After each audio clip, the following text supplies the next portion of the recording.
Pendant l'occupation de la péninsule ibérique en 218 avant Jésus-Christ, les Romains ont affronté une grande résistance de la part des Lusitaniens. Viriato était leur chef, un berger guerrier considéré comme la terreur de Rome, Terror Romanorum. Viriato était le symbole de l'indépendance lusitane. C'était un des plus grands chefs militaires de l'Antiquité. Plus tard, l'invasion de la péninsule ibérique par les Maures a eu lieu. Ils y sont restés pendant plusieurs siècles.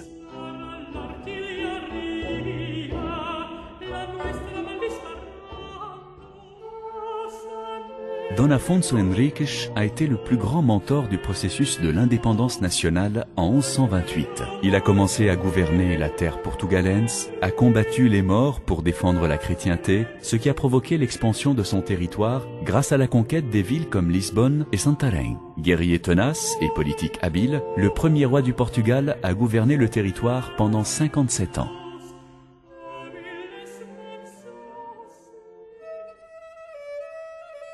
La reine Sainte Isabelle, qui se déplaçait souvent en compagnie de son mari, le roi Dom Dinis, 1261-1325, a conquis la sympathie du peuple grâce à sa bonté et notamment grâce à ses actions de charité et à l'affection qu'elle vouait aux pauvres et aux défavorisés. C'est de là qu'est née la légende du miracle des roses qui raconte l'épisode où le roi, demandant à la reine ce qu'elle avait au creux de son manteau, elle répondit « Ce sont des roses, monseigneur ». Et en dévoilant le contenu de son manteau, le pain qu'elle emportait pour les pauvres s'est transformé en rose.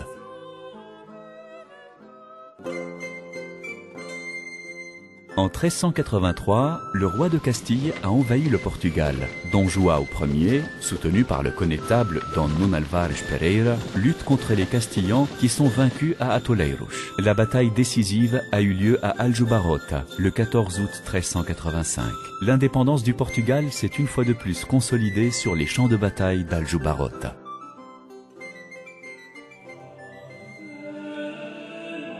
Lors du règne de Don João Ier, le Portugal et l'Angleterre ont signé le 9 mai 1386 le traité de Windsor. Il est encore en vigueur et c'est la plus ancienne alliance au monde entre les deux pays. Pour renforcer cette alliance, il a été décidé de marier le roi Don João Ier à la petite-fille d'Édouard III, roi d'Angleterre et fille du duc de Lancaster et de Don Philippa de Lancaster.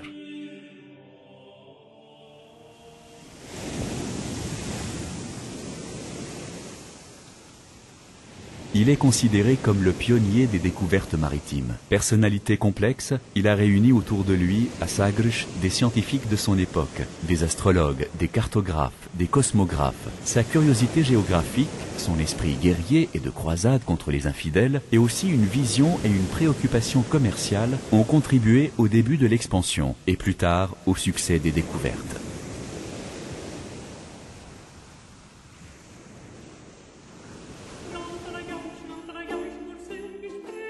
L'œuvre de l'infant Don Henrique a été reprise par Don João II, le prince parfait, l'un des plus grands rois de notre histoire. Sa vision atlantique a donné un élan remarquable à l'expansion maritime et aux découvertes qui ont fait du Portugal un pays universitaire à travers le contact avec des nouveaux mondes et de nouvelles personnes. Il a préparé une flotte pour effectuer un voyage maritime vers l'Inde, mais ce voyage ne s'est pas réalisé parce que la mort l'a entre-temps surpris.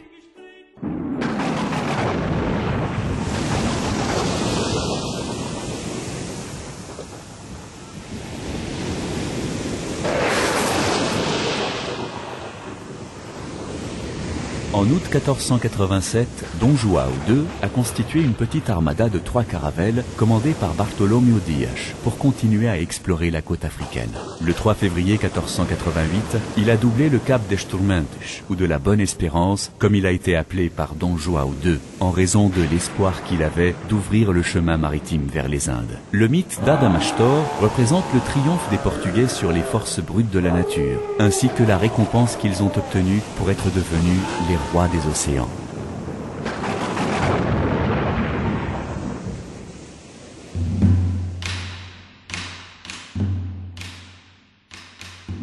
Il a reçu le surnom de Fortuné en raison de la splendeur de son grand pouvoir et de sa richesse, et dû aussi à l'immensité de ses domaines. Le Portugal était la première puissance navale et commerciale d'Europe. 14e roi du Portugal, il a été reconnu comme étant le roi le plus riche de la chrétienté. Les Portugais ont obtenu partout des victoires jusqu'à la fin de son règne. Don Manuel I accueillit les fruits des plans établis par Don João II, concrétisant le rêve de son prédécesseur, découvrir le chemin maritime vers les Indes.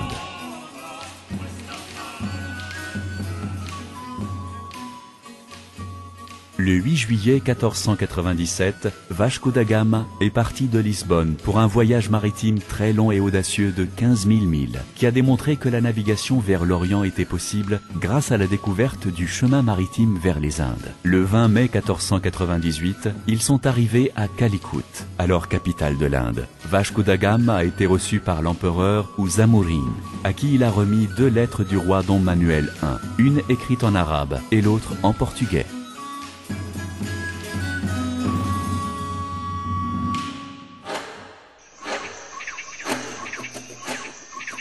Le 8 mars 1500, il est parti du Tage, accompagné d'une puissante armada, commandée par le chevalier de l'Ordre du Christ, Pedro Álvares Cabral. Le 22 avril 1500, il a aperçu la côte brésilienne et l'a appelée terre de Veracruz. Il y avait plusieurs arbres, au bois couleur de braise et rouge, que l'on appelait pau-brasil. Le nom de Veracruz a été plus tard remplacé par celui de Brésil.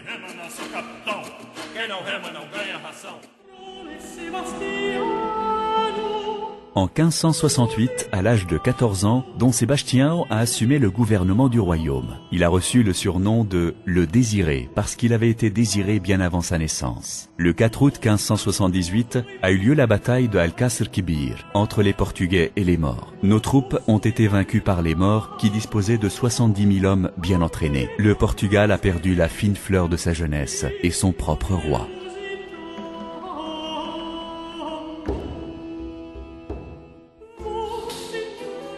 Le grand poète Luís de Camões a vécu cette époque. Camões a été le plus grand poète portugais de tous les temps. C'est en Inde et à Macao qu'il a écrit « Une épée toujours à la main et dans l'autre une plume », la plus grande partie de l'immortel poème Os Lusíadas, qui est une œuvre d'une grande valeur universelle. Luís de Camões est mort dans la pauvreté le 10 juin 1580. Comme il avait deviné que le Portugal allait perdre son indépendance et qu'il allait être dominé par la couronne espagnole, il s'est exclamé avant de mourir « Patrie, au moins, nous mourrons ensemble ».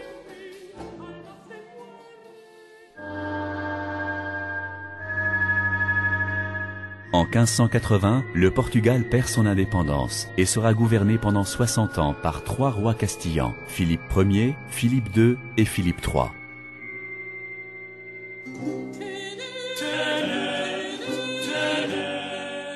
Le matin du 1er décembre 1640, un groupe de nobles a attaqué le Paço de Ribeira. Don João a été acclamé comme étant Don João IV. On a dans tout le Portugal juré fidélité au duc de Bragança. La couronne portugaise, qui avait été usurpée par Philippe II d'Espagne en 1580, a été restaurée. Une des priorités de Don João IV, après avoir été couronné roi du Portugal, a été de garantir la reconnaissance internationale de l'indépendance du pays. Pour faire face à la puissante influence espagnole en Europe, il fallait trouver des alliés parmi les ennemis de Philippe IV de Castille. Le 26 juin 1661, Charles II, roi d'Angleterre, signait un contrat avec le Portugal. Cependant, il a fallu plus que cela pour que l'alliance ne s'évanouisse pas. Le mariage avec Catherine a été convenu après une année agitée pleine de processus de négociation permettant pour la première fois qu'une princesse portugaise monte sur le trône anglais.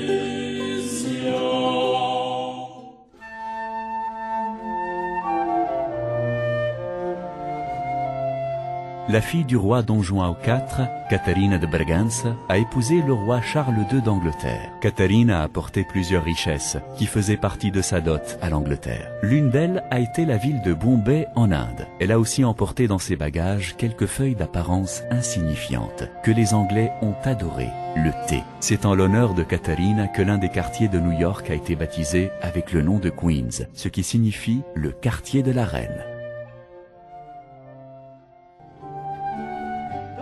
Le marquis de Pombal, premier ministre de Dom João Ier, a été à la tête d'un des gouvernements les plus durs que le Portugal ait connus. Il a éliminé l'opposition et a poursuivi la noblesse et les jésuites. En pratiquant une politique rigoureuse, il a acquis un grand prestige. La remise en place de l'ordre et la reconstruction de Lisbonne après le tremblement de 1755 en sont quelques exemples.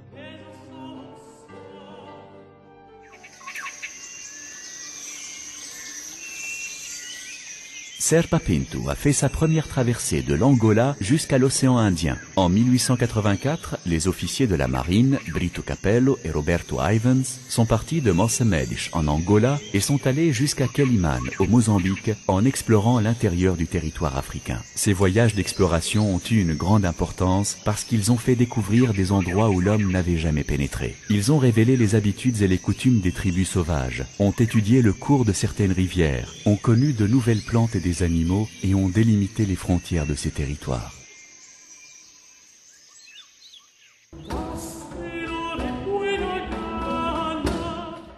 Nous espérons que ce voyage dans le temps a contribué d'une certaine façon à mieux connaître notre histoire. Nous vous remercions de votre visite et à bientôt.